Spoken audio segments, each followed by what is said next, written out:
Hello दोस्तों, तो आज हम एक्सप्लेन करने वाले हैं हाल ही में आई हुई एक शानदार सा मूवी, जिस मूवी का नाम है ड्राइव, जो कि आपको बहुत ही ज़्यादा पसंद आने वाले हैं। इसीलिए आप इस वीडियो में बने रहे। तो चलिए अब हम बिना देरी के हुए इस वीडियो को स्टार्ट करते हैं। तो मूवी के शुरुआत में हमें दिखाया जाता है कि कैसे एक संजीव नाम के आदमी ने लोगों के सच्चाई को दिखाने के लिए साउथ में एक न्यूज़पेपर शुरू किया था, जो कि देखते देखते जगह वायरल हो गया और वह कंपनी भारत की टॉप कंपनी में एक बन गई। फिर इस कंपनी के सीईओ संजीव का बेटा जय बना और अब संजीव की मौत के बाद जय ने यह कंपनी बेचने का फैसला किया और उसकी डील ओपोजिशन पार्टी के एक नेता से हो गई, जो कि जय को 10 करोड़ देने के लिए तैयार हो गया। बस जब तक यह जय को पूरे पैसे नहीं मिल जाते तब तक यह बात बाहर नहीं आनी चाहिए, वरना रूलिंग पार्टी जय का जीना दुश्वार कर देगा। फिर हमें बताते हैं कि आज जय की किसी पर्सनल कंपनी में इंटरव्यू देने के बहाने आया है। अब जय यहाँ इंटरव्यू दे रहा होता है, तभी एक इंटरव्यू पूछने लगती है कि सुनने में आया है कि आप अपनी कंपनी बेच रहे हैं। इस पर जय तो तुरंत कैमरा बंद करवा देता है और कहता है कि यह बात पूछने के लिए किसने कहा और तुम्हें यह सब बात कैसे पता चला। तो वो लड़की कहती है कि यह सच तो बाहर आएगा ही, आप सिफिद्दी सर से बात कर लीजिए। असल में सिफिद्दी की जय के साथ काम करता है। फिर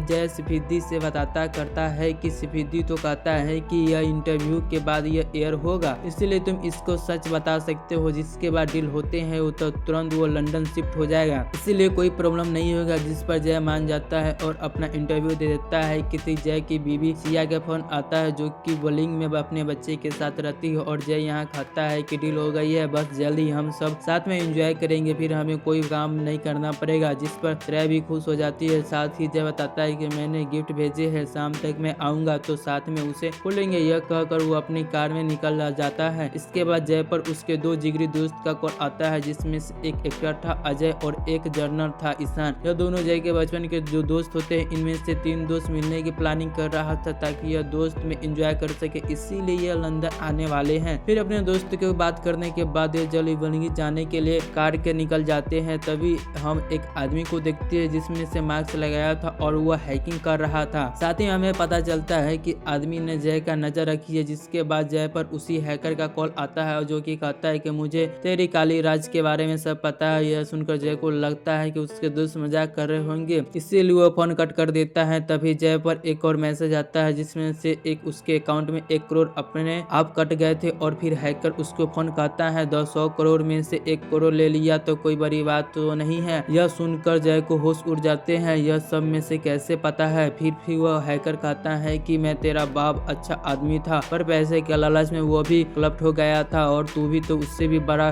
कपट है, जिसने न जाने कितना पैसा अंदर किया है और तेरे सारे राज मुझे पता है, इसलिए मैं तुझे छोड़ूंगा नहीं। तभी जय पर दूसरी न्यूज चैनल के मालिक अयर का फोन आता है, जिसमें से हैकर ने 100 करोड़ की डील के बारे में बता दिया था और अयर कहता है कि अब यह न्यूज बड़ी बनेगी। यह कहकर वह फोन कट कर देता है और वह जय कुछ नहीं कर पाता। इसके बाद हम न्यूज पर देखते हैं कि अयर ने अपने चैनल पर जय की डील के बारे में सब बता दिया है और यह तक यहाँ पर जय मंत्री के जय की डील हुई है। उसकी वीडियो हैकर के ने अयर को भेजी थी, जिसमें से यह जय का दिमाग खराब हो जाता है कि अब यह मुसीबत में आ जाएगा। फिर जय पर सिद्धि का कॉल आता है, तो वह कहता है कि यह सब लीक कैसे हुआ, इसमें के बारे में तुम्हें पता करो, वरना यह कंपनी बिकने से पहले ही बर्बाद हो जाएगी और तुझे कुछ भी नहीं कर पाओगे। जिसके बाद हैकर जय के दोबारा कॉल करता है और वह कहता है कि तुझे जितना पैसा चाहिए मैं बता दो, मैं दूंगा। लेकिन हैकर कहता है पैसा की मुझे दिक्कत नहीं है, मुझे तो बस तुझे सबक सिखाना है। तभी जय की कार का एक लड़की एक कार से ठुक जाती है, तब वह लड़की पुलिस बुलाने की धमकी दे रही थी। इसे हैकर को भी लगता है कि इसके टाइम वेस्ट हो जाएगा, इसीलिए वो उस एरिया के सिग्नल को हैक कर लेता है, जिसके कारण लड़की जैसे ही कार लेकर आगे बढ़ती है तो उसका एक्सीडेंट हो जाता है। यह देखकर तो जय को भी होश उड़ गए थे कि यह हैकर को बहुत ही खतरनाक है। फिर हैकर कहता है कि मैं तुझे बर्बाद कर दूंगा, तू बस देखते रह, क्योंकि तूने अब तक न जाने कितने लोगों के साथ चटकर यह पैसा कमाया है और सरकार के सारे काले कांड तुझे न्यूज में छुपाए हैं। इस पर जय कुछ नहीं बोल पा रहा था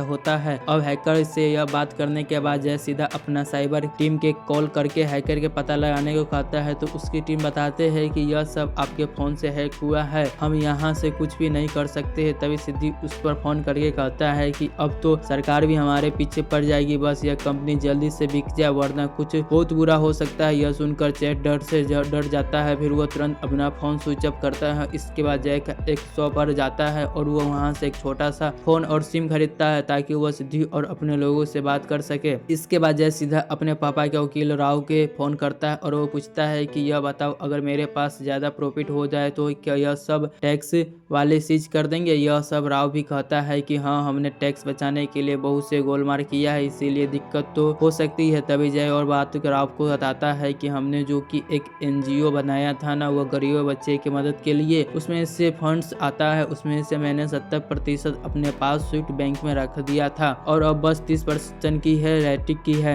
यह सुनकर राव भी जय को सुनाने लगता है कि तूने कितना नीचे गिर गया है, चैटिक का पैसा भी खुद खा गया। तब यह कहता है कि मुझे भाषण मत दो, यह सब बताओ कि अब मैं क्या करूं। राव कहता है कि तुझे पुलिस को पकड़ सकती है क्योंकि टैक्स चोरी का पता उन्हें जल्द ही चल जाएगा और हो सकता है कि मुझे अरेस्ट हो जाएगा। यह सुनकर जय कहता है कि अगर मैं लंदन भाग आऊँ तो चोलिस कम हो सकते हैं ना? जिस पर राव कहता है कि हाँ, अक्सर झोल करने वालों करोड़पति लंदन ही भागते हैं, पर तुम्हें आज रात ही पहुंचना होगा क्योंकि कल इंडियन एम्बेसी खुलेगा तो उन तक खबर तुम्हारी पहुंच जाएगी और फिर तुम लंदन नहीं आ पाओगे। यह सुनते ही जय तुरंत अपने असिस्टेंट को कॉल करके उसे प्लेन बुक करवाता है और कहता है कि अगर वह न मिले तो किसी को भी फ्लाइट कर टिकट बुक कर दो, मुझे लंदन जाना है। तभी जय की कार को जिसे हैकर ने हैक कर रखा था उस पर यह जय की किसी लड़की के साथ इंटीमेट होने वाले वीडियो आ जाती है। यह देखकर जय डर जाता है क्योंकि इससे उसकी शादी टूट जाएगी। साथ ही स्क्रीन पर मैसेज लिखा आता है कि अपना फोन चालू कर वरना यह वीडियो श्रिया को पहुंचा दूंगा। तब वह जल्दी से अपना फोन ऑन कर लेता है। तभी यह जय श्री को फोन आता है और वो यहाँ तक जय को लग रहा था कि वह कहीं इसे सच तो नहीं पता चल जाएगा। यह श्रिया पर तो बस पूछ रही थी कि तुम कब तक आओगे। यह सुनकर जय को चैन की सांस आती है कि श्रिया को कुछ नहीं पता चला है। इसके बाद हैकर दोबारा जय को फोन करता है तो जय कहता है कि तूने मेरा बिजनेस बर्बाद कर दिया है, प्लीज मेरी फैमिली से दूर रहो। और वह हैकर हंसने लगता है कि यह सब शुरुआत है। साथ ही वह कहता है कि अब मेरे दूर बारी है। तभी जय एक किसान का फोन आता है तो बताता है कि जय अपनी फिल्म की शूटिंग कर रहा था लेकिन एक ड्रोन उसके टकराया और उसका एक्सीडेंट हो गया है। अजय की हालत काफी खराब है। यह सुनकर अजय समझ जाता है कि जरूर उस ड्रोन को हैकर ने ही हैक किया होगा जिससे उसका एक्सीडेंट हो गया है। यह सब जानकर जय परेशान था कि यह हैकर हमारे पीछे क्यों पड़ा है। फिर जय तुरंत अपने जानने वाले पुलिस वाले को मदद के लिए कहता है